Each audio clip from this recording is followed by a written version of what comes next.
Welcome, everyone, to Global Oneness Day 2016. And good morning, everyone, and to people in other time zones, good afternoon. I'm Steve Farrell, the Worldwide Executive Director for Humanities Team, and I'd like to welcome you to our program this year.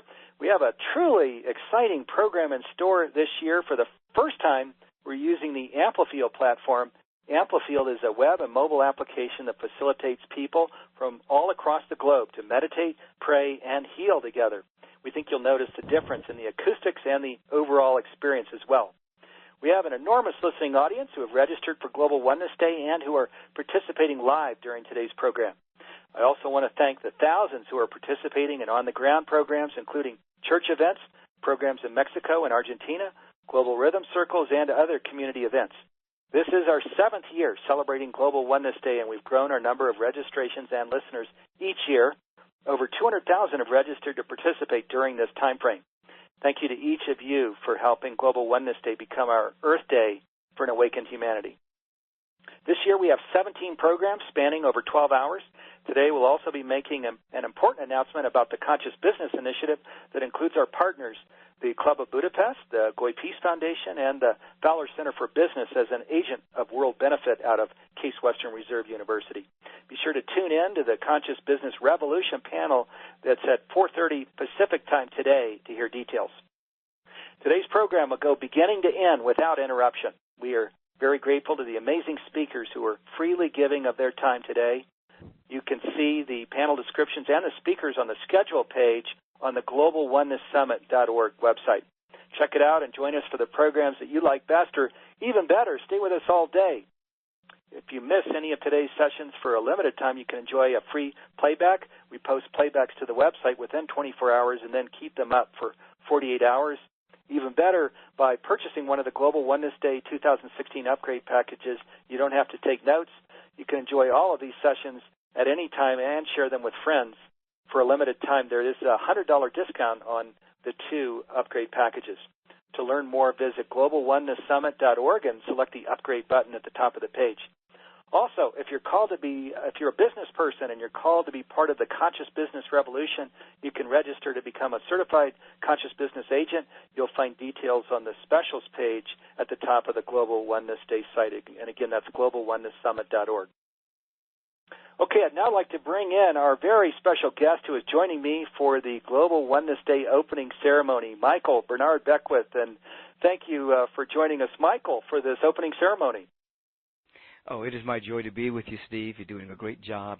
Humanities Team is definitely the team for humanity, and I'm glad to be a part of it. Yeah, well, thank you so much. And Michael shared a great way for us to get started is he's going to share an evocation. So we'll go right into that evocation now.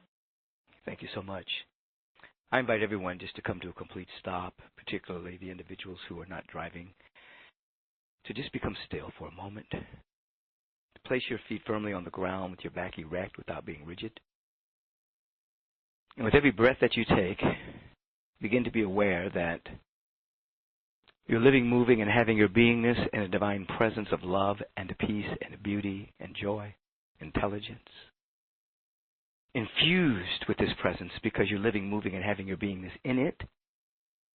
It is your very life. It is your very breath.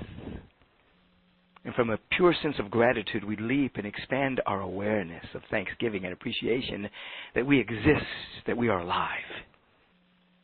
We expand our awareness of this gratitude, which clears the perceptual windows that allows us to see more clearly that all of the power and all of the presence and all of the love that there is right here and right now for this presence, which is never an absence.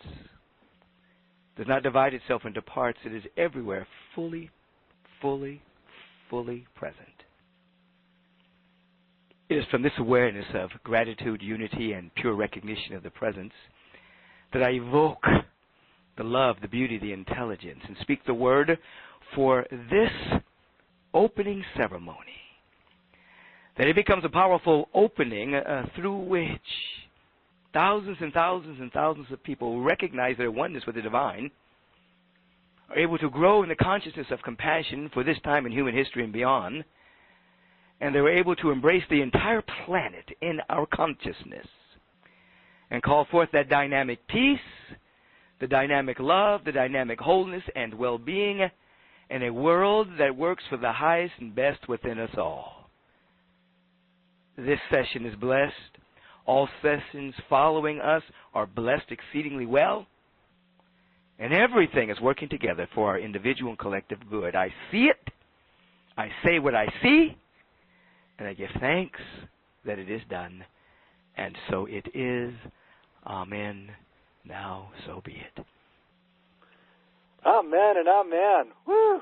That was beautiful. Thanks so much, Michael. What a wonderful way to begin our big day, as our over 12-hour day. And what a great way to launch the day. Thank you for that. And Michael, our theme, of course, this year is seeing the divine in life and standing in the shoes of the other. Yes. Are there inspirations that you'd like to share as we point in that direction here for the full day?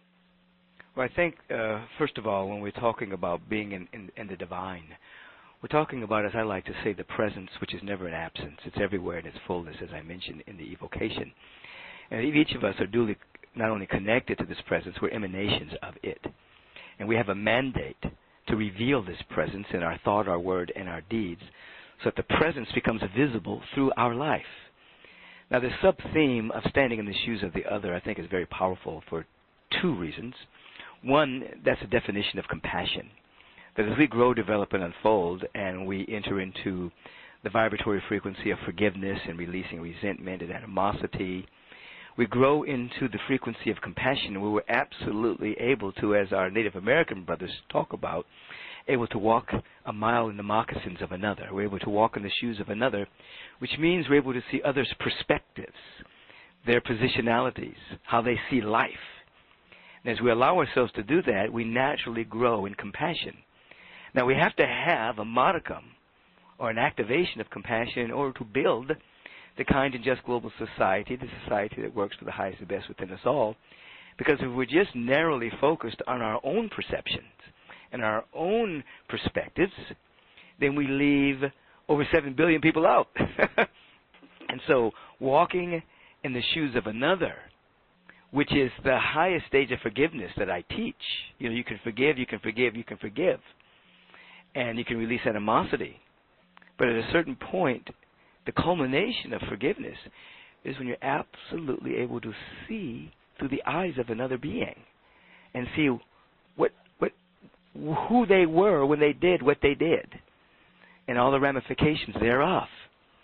And then compassion is born, because you're able to see that someone, if they did something that was destructive, they had a very small perception of life.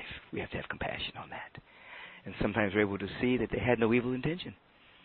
We can go down the list. But I think this particular theme of oneness with the divine and walking the shoes of another gives us a lot of room to really activate our potential as a species, call forth the next stage of our evolution as a species, and the next stage of evolution carries the answers to the issues that we're facing today. The next stage. So every issue, every problem is whispering to us, grow. Become more yourself. The answer is in your expanded awareness. So as the beginning of our time together during this opening, that's what I'd like to start off with. Beautiful, beautiful, Michael. Oh, I love that. Grow, become yourself. The answer is in your expanded awareness. And then starting it with the growing in the frequency of compassion. And also starting it with, of course, that we're connected to the one presence, the divine, but we're also emanations of it, which really walks us straight into this whole area of responsibility. So really beautiful. Let me just ask you one other thing here before I share a little bit about panels that are coming today. One of the things that you share is that we need to believe more in what we don't see than what we do see, and it just brings in this whole aspect of the divine that, of course, we're not just our bodies, and there's a lot more here than just the people that we can see. There's a whole heavenly realm. But can you just share briefly there, because I know this is a very key message that you share with people.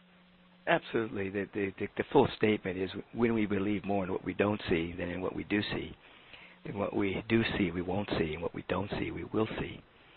That when we speak about these qualities such as love and beauty, they're unimaginable. You can't really imagine beauty or love. You can only see the evidence of the beauty and the love passing between individuals. So as we begin to feel and sense and believe more in what we cannot see, and it becomes integrated into us as a vibration, then what we do see, which are oftentimes obstacles and hindrances, the coagulation of thought forms of limitation, what we do see, we won't see that anymore. We'll begin to actually see the evidence of what is now invisible to us. It's called evolution. It's called miracles. It's called healings. It's called all the wonderful ways we want to live in this world. As you've indicated, if we can imagine it, it ain't it. Because you cannot imagine the formless, timeless, dimensionless presence of love and beauty and intelligence. Imagination takes you like as a stair steps. It takes you to the pinnacle where you have to leap into unimaginable realm and actually catch it in consciousness. So those of us who are visionaries, and many of people who will be listening will be visionaries, they'll be intuitives, telepaths. They're actually learning to see the invisible and to hear the inaudible. And so when we believe and feel more in what we cannot see right now, then what we do see will fall away, and what we don't see will start to appear as living evidence of the presence that's never in absence. Oh, beautiful. I love that, Michael. Just seeing the invisible, which is love and beauty and so much more, as you just mentioned, and stunning. So isn't this the invitation to see with more than our eyes, to see what is here always, which is this love and beauty and so much more in that is the divine. It's grace and blessing and healing and peace and bliss and so much more. So yes. Beautiful. Gosh, thank you so much. And let me share here, as we launch this day, the panels are all amazing. On the Global Oneness Summit site, check out over on the right side of the site, you'll see the schedule with the programs and all of the speakers. They're all amazing. Truly, scroll down. I would encourage you to take the day off if you can. And if you can, of course, there's a replay coming for 48 hours free listening. The very next panel that's up is with Michael, also Matthew Fox and Dr. Joan Borisenko. It's called One with the Divine. There's a science panel with Bruce Lipton and Greg Braden, Lynn McTaggart, and Dean Radden. There's some healing sounds with Jonathan Goldman, a meditation and blessing with Pierre Pradervan. Janla Van Zant has a program. Doreen Virtue has a program. There's a spiritual activism program with Neil Donald Walsh, Craig Hamilton, Steve Behrman. There is a evolution of consciousness panel with Gene Houston, Irvin Laszlo, Dwayne Elgin. And so truly, each of the panels, each of the programs is extraordinary. So certainly stay tuned for this next program with Michael and these other special guests. But stay with us as much as you can. The whole day is extraordinary. An amazing panel is up next, this One with the Divine. You'll hear Michael Bernard Beckwith, Joan Borisenko, Matthew Fox, and how they embody oneness. The program is called One with the Divine. It's fabulous, also a lot of fun. I'm moderating this panel. We're going to have a great hour, so be sure to stay tuned. Stay with us. Before we begin this next program, we're going to be silent just for 10 seconds so we can experience connection with the divine and each other. Then we'll begin the panel discussion. Let's go ahead and start our 10-second oneness moment right now.